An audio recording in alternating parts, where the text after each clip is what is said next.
দেবরের বউ যখন বলে দুইটা মেয়ে হইছে আবারও পেট বাজাইছে, আবারও যদি মেয়ে হয় তাহলে তোমাদের দায়িত্ব আমি নিতে পারবো না। আমার শাশুড়ি আরো বলল, বৌমা তুমি জানো যেহেতু তোমার স্বামী পঙ্গু, তুমি কেন কোন সাহসে আবারও বাচ্চা নিতে সিদ্ধান্ত নিলে? আমি তখন আমতা আমতা গলায় বললাম, আপনার বড় ছেলে বলেছে আগে যেহেতু দুইটা মেয়ে হয়েছে এবার যদি একটা ছেলে সন্তান দেয় আল্লাহ।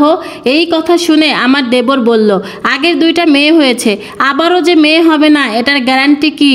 তাছাড়া বড় ভাইয়া একটা টাকাও ইনকাম করে না, পুরো সংসারটা চলে আমার টাকায়। এখন আরো একটা যে হচ্ছে, তোমার চিকিৎসার খরচ, তোমার ডেলিভারির খরচ, এগুলা কিন্তু আমি দিতে পারবো না। পাশে বসা আমার দেবরের বউ বলল, তোমাকে তো হাজারবার বলেছি চলো আমরা আলাদা বাসা নিয়ে চলে যাই, প্রয়োজনে শ্বশুর শাশুড়ি দুজনকে আমাদের সাথে নিয়ে যাব। তুমি তো অনেক দরদি, এই সংসারে এখন থাকলে এখন সমস্ত খরচ তোমার করতে হবে। আমি তখন বলে উঠলাম, আমার স্বামী পঙ্গু, আমি বাহিরে কোনো একটা কাজ করি, কিন্তু আপনারা তো এই সংসারের সব কাজ কাম করানোর জন্য আমাকে বাহিরে যেতে দেন না।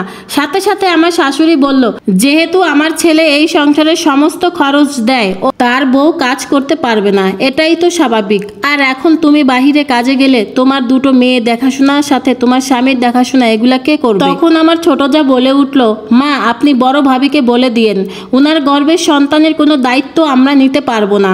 ডেলিভারির খরচ ও ডাক্তার খরচ এসব যেন উনি উনার বাপের বাড়ি থেকে নিয়ে এসে করে। এমনিতেই আপনার ছোট ছেলে তার বড় ভাইয়ের সংসার টানতে টানতে অন্ধকার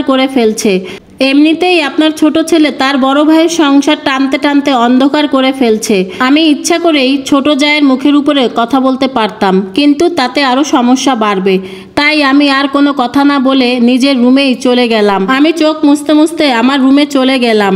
তখন আমার বড় মেয়ে বলল, মা অনেক ক্ষুধা লেগেছে, আমাকে ভাত দিবে না? সাথে সাথে আমি চেঁচিয়ে বললাম, যার বাপের কোনো ইনকাম নেই তার আবার এত খিদা খাই খাই করতে হয় না, তোদের এত ক্ষুধা লাগে কেন? বেশি ক্ষুধা লাগলে মাটি খা।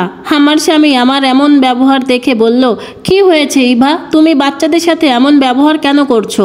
রাগ যেন আরো আমার বেশি বেড়ে গেল।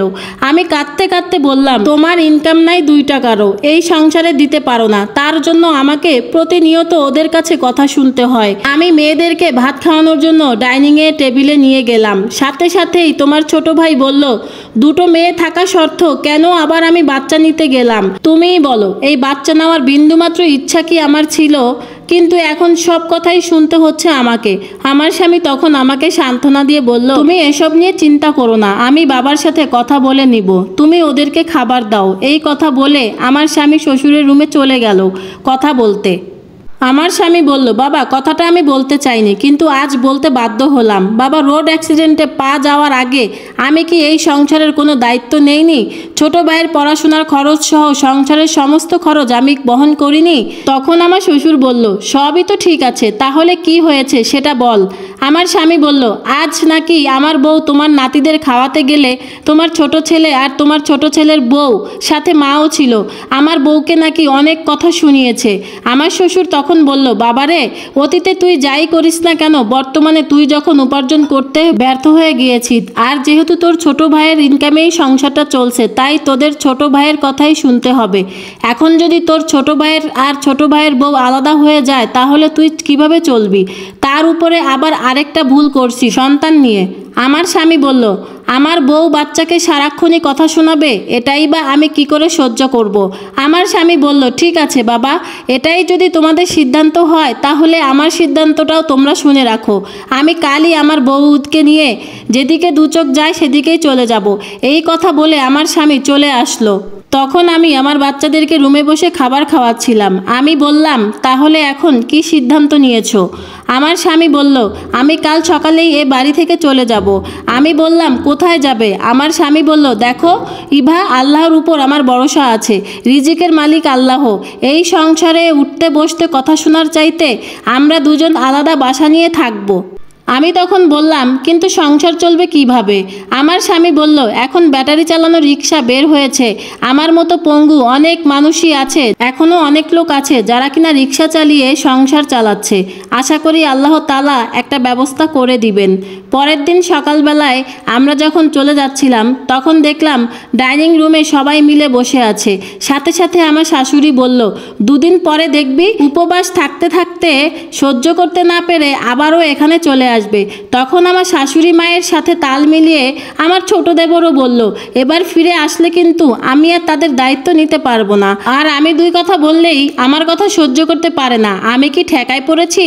তখন আমার স্বামী বলল, না রে ভাই, আমাকে নিয়ে তোর আর ঠেকায় পড়তে হবে না, আমাদের জন্য দোয়া করিস, আমাদের যেন আর তোদের কাঁধের উপরে আসতে না হয়। তখন আমরা সবার কাছ থেকে বিদায় নিয়ে বের হয়ে গেলাম। আমরা একটা আলাদা বাসা নিয়ে থাকা শুরু করেছি, 10 দিন হলো।